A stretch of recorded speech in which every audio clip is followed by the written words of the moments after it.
رضی اللہ تعالیٰ عنہ کا قول ہے کہ جس نے کلمہ طیبہ ایک مرتبہ پڑھ لیا ہے، یہ فرمان احادیث قدسی میں آتا ہے جس کے راوی حضرت امام علی رضا جو حضرت امام موسیٰ کاظم رضی اللہ تعالیٰ عنہ کے نقطۂ جگر ہیں، آپ فرماتے ہیں کہ نیشاپور کے اندر آپ کی سواری گزر رہی تھی، بلا تمہید چند ایک باتیں گوشگزار کرنی ہے، اللہ تعالیٰ عمل ہو جائے۔ عمل جب ہوتا ہے تو زبان کے اندر تاثیر پیدا ہو جاتی ہے۔ اصل کام علم، عمل اور تاثیر پر مبنی ہوتا ہے۔ اگر علم ہو عمل نہ ہو تو علم بیکار ہے، عمل ہو اور زبان اور اس کی کردار کے اندر تاثیر نہ ہو پھر عمل بیکار ہو جاتا ہے۔ پھر امام علی رضا آپ بڑے حسین جمیل تھے، چہرے پر برقع ڈالتے تھے، چہرہ نہیں دکھاتے تھے، اور اس وقت نیشاپور کے جلوس کے اندر میری طرف متوجہ ہوں، بس 10-15 منٹ بیان کرنا ہے، ہمیں بھی جلدی ہے، آپ کو بھی جلدی ہے، سارے کاروباری، ہم بھی کاروباری ہیں، ہم صرف مولوی ہی نہیں ہیں۔ حضرت امام علی رضا رضی اللہ تعالی عنہ سے پوچھا گیا کہ حضور کچھ ایک کلام بیان فرما دیں۔ آپ نے فرمایا کہ پھر سنو کہ کلمہ طیبہ رب ذوالجلال کے قلعوں میں سے قلعہ ہے، جو اس قلعے میں داخل ہو جاتا ہے رب ذوالجلال نے فرمایا کہ وہ جنت کا حقدار ٹھہرتا ہے۔ انسان جتنا بھی گناہگار کیوں نہ ہو جائے، وہ مسلمان ایمان یافتہ ہو، اس کے اندر ایمان کا مادہ ہو، زندگی میں ایک مرتبہ کلمہ پڑھا ہو، اللہ کی وحدانیت اور آقا دو جہان صلی اللہ علیہ وسلم کی رسالت کی گواہی بھی ہو، رب ذوالجلال اس کے لیے جنت کا دروازہ کھلا ہوا ہے اس کے لیے۔ پھر جب یہ سنا اور پھر آگے چل کر علماء نے فرمایا، عرض کی کہ حضور اپنا چہرہ تو دکھائیں، اتنا عظیم چہرہ اور کلام اتنا سونا بیان فرما دیا ہے تو پھر چہرہ کتنا حسین ہوگا۔ اور نیشاپور کے علماء نے دیکھا جب آپ نے اپنا برقع اتارا، سینکڑوں بندے آپ کے حسن کی تاب نہ لا سکے۔ یہ تو حضور کے ایک لفظ جگر کے حسن و کمال کا یہ عالم ہے کہ نانہ مصطفیٰ کے جمال و حسن کا عالم کیا ہوگا۔ میں نے جو آیا کریمہ پیش کی ہے، یا ایھا الذین آمنوا توبوا الی اللہ توبۃ نصوحا، اے ایمان والو توبہ کرو اللہ کی بارگاہ میں سچی اور پکی توبہ، جس طرح بنی اسرائیل کے اندر ایک نصوح تھا۔ نصوح ایک شخص کا نام ہے، ایک بندہ مومن کا نام ہے۔ جب تک قرآن رہے گا، صبح قیامت تک قرآن میں رہنا ہے۔ جب تک قرآن رہے گا اس بندہ مومن کا نام قرآن میں لکھا بھی رہے گا اور انسان پڑھتے بھی رہیں گے۔ بڑا ہی گناہگار تھا۔ یہ قرآن کی تفسیروں میں سے تفسیر ہے کہ یا ایھا الذین آمنوا توبوا الی اللہ توبۃ نصوحا، جس طرح اس بندہ مومن نے توبہ کی تھی، رب ذوالجلال انسانیت کو درس دے رہا ہے کہ اس طرح توبہ کرو، مجھے اس طرح کی توبہ پسند ہے۔ آج ہم ایک دوسرے کے ساتھ لفظ سوری نہیں کہہ سکتے کہ معاف کر دو، نہیں کہہ سکتے۔ ناک رکھنا ہے، ہم نے اپنا ناک رکھنا ہے۔ ناک معاشرے کے اندر ہمارا اونچا ہونا چاہیے، لیکن رب ذوالجلال نے فرمایا مجھے اس بندے کی توبہ پسند ہے جس نے نصوح کی توبہ کو پسند فرمایا ہے۔ نصوح کیا تھا؟ ایک ہجڑا تھا، خسرا تھا، بڑا حسین و جمیل تھا، نوکری کوئی ملتی نہیں تھی، بڑا کوشش کرتا کہ مجھے نوکری مل جائے، لیکن نوکری نہیں ملتی تھی۔ کسی نے کہا کہ بادشاہ کی بیٹی کو ایک ہجڑے کی ضرورت ہے، یعنی ایک عورت کی ضرورت ہے اس کی دیکھ بھال کے لیے۔ تو حسین جمیل ہے، وہ ہجڑا ہے، لیکن گیٹ اپ بیروپیہ بن کے عورت کا گیٹ اپ بنا کر حرم خانے میں داخل ہو جاؤ۔ بادشاہ کی بارگاہ میں پہنچا۔ یہ قرآن کی تفسیروں میں ہے، یہ کہانیاں نہیں ہیں، یاد رکھنا۔ قرآن کی کوئی بات کہانی پر مبنی نہیں ہوتی ہے، وہ حقیقت پر مبنی ہوتی ہے۔ اللہ کا کلام کہانی نہیں ہوتا، حقیقتیں اس کے آگے جھکنے کے لیے تیار کھڑی رہتی ہیں۔ جب نسو نے گیٹ اپ بدلا، عورت کا گیٹ اپ بدلا اور بادشاہ کے دربار میں پہنچا، بادشاہ نے کہا چلو ٹھیک ہے، تم پسند ہو، جاؤ میری بیٹی کی خدمت کرو۔ بڑا عرصہ رہا، عورت کو معلوم تھا جو بادشاہ کی بیٹی تھی یہ عورت نہیں ہے، موجودہ کی اس کی۔ کئی سال گناہ کرتے رہے، گناہ ہوتا رہا، کسی کو معلوم نہیں تھا۔ اچانک حرم خانے کی سے آواز آئی کہ شہزادی کا قیمتی ہار گم ہو گیا ہے، تلاشی چاہیے۔ تلاشی چاہیے، جب کوئی دروازہ نظر نہ آئے نا تو رب جلال نے فرمایا فَفِرُّوا إِلَى اللَّهِ، میری طرف دوڑ کر جاؤ۔ قرآن یہ کہتا ہے فَفِرُّوا إِلَى اللَّهِ، دوڑنا ہے تو میری بارگاہ کی طرف دوڑ جاؤ۔ میں سمدیت کا مالک ہوں، میں الوہیت کا مالک ہوں، دروازہ میرا کھلا ہے۔ اب جو بھی آئے گناہگار میری بارگاہ میں آ جا سکتا ہے۔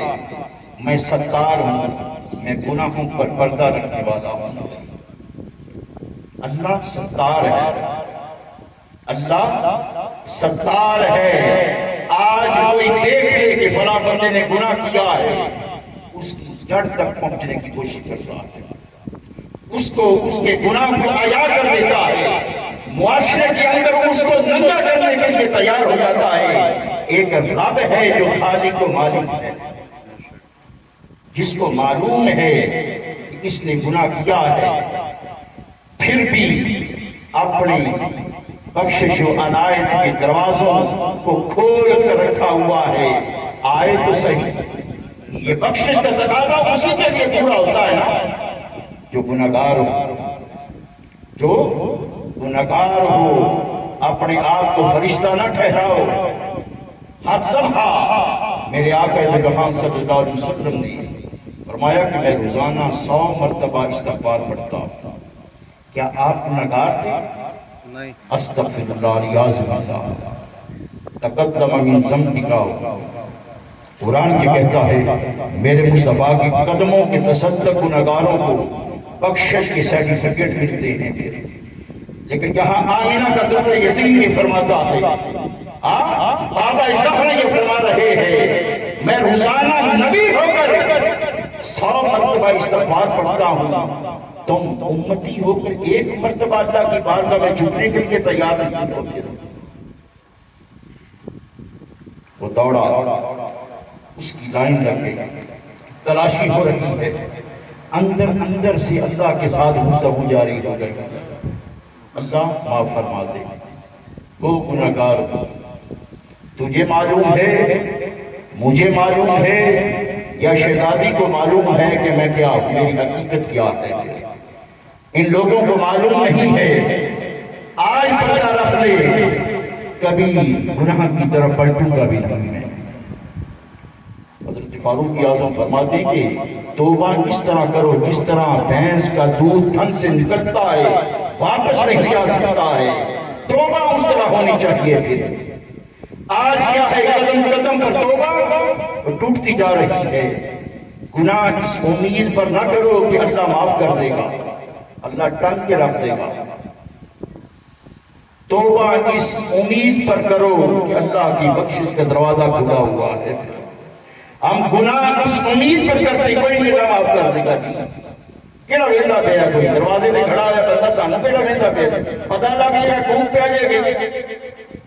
اور یہاں رب ذوالجلال یہ فرماتا ہے توبۃ نصوح، وہ گفتگو جاری ہے، وہ اللہ کی بارگاہ میں جھک رہا ہے، اندر سے جھک رہا ہے، اور درد و کفیات سے اس کا جسم، اس کا جسہ ٹوٹ رہا ہے، اندر جھک گیا ہے اللہ کی بارگاہ میں، اور رب ذوالجلال سے فرمایا اب معاف کر دیں۔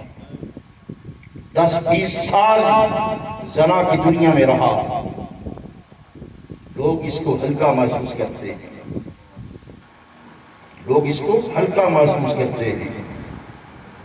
نصوح کی باری آئی، بڑھیا ہاتھ لگانے لگی، ادھر سے بادشاہ کے دربان کی طرف سے آواز آئی رک جاؤ، ہار مل گیا ہے، ہار مل گیا ہے۔ پھر کیا تھا؟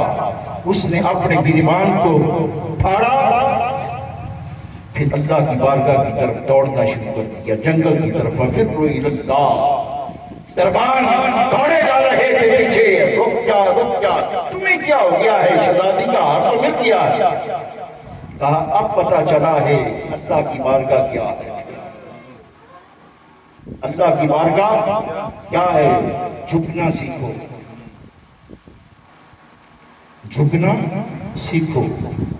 ہمیں جھکنا بھول گیا ہے کہ اللہ کی بارگاہ میں جھکنا کیسا ہے۔ دنیا داروں کے سامنے جھکنے کے لیے تیار ہے، کیوں؟ مادیت ملتی ہے،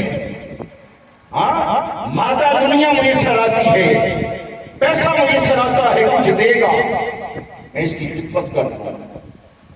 اللہ کہتا ہے جو میری بارگاہ میں نہیں جھکتا میرا غضب جوش میں آ جاتا ہے، جو مجھ سے نہیں مانگتا، میری جو قہاری ہے نا، اللہ قہار بھی ہے، جبار بھی ہے، ستار کا پردہ بھی رکھنے والا ہے۔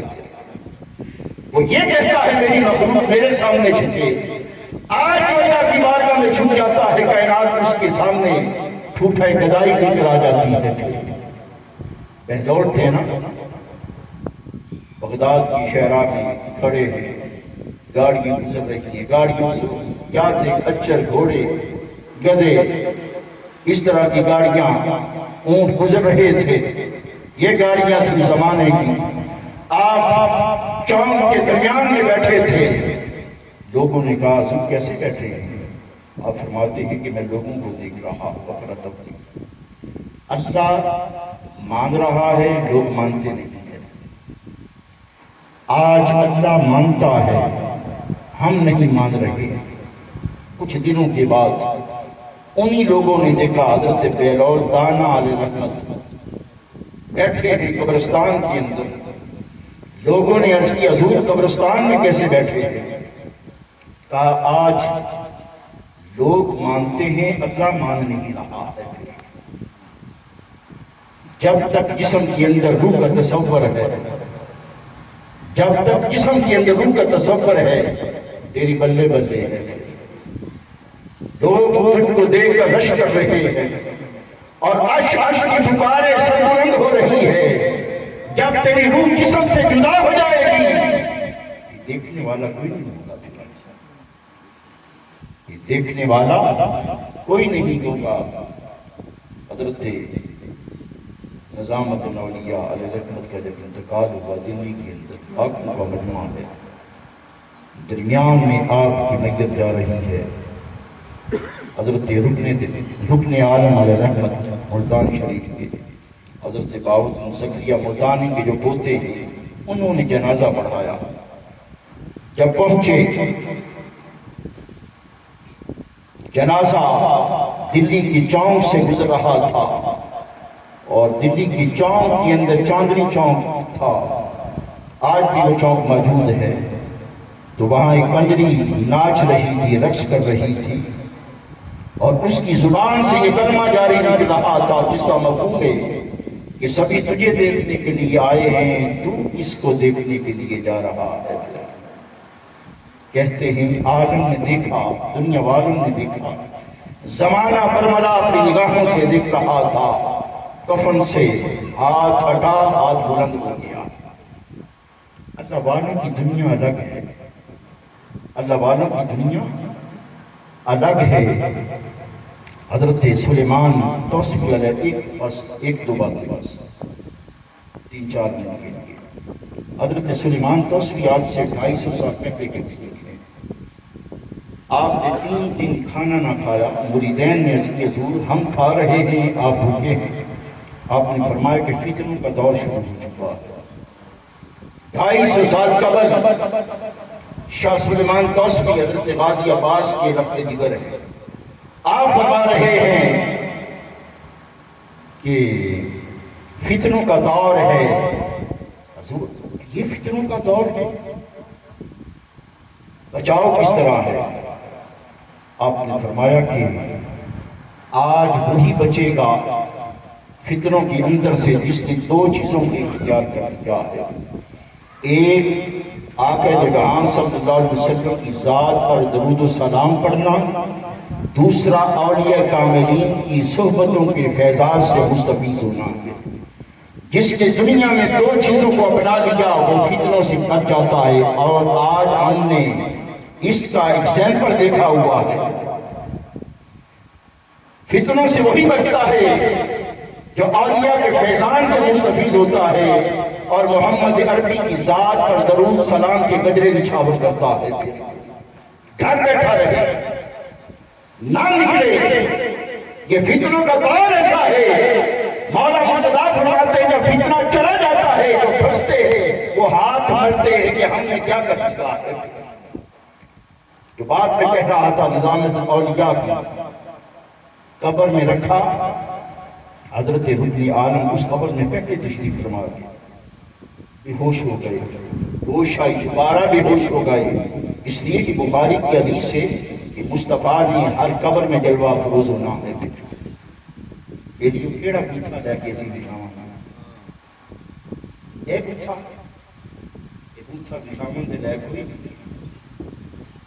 یہ دکھانے کے لائق نہیں ہے کہ حضور کی بارگاہ میں یہ چٹے لے کر جائیں پتہ چلے دور سے یہ محمد مصطفیٰ کا غلام نظر آ رہا ہے. ایسا چہرہ درکار ہے.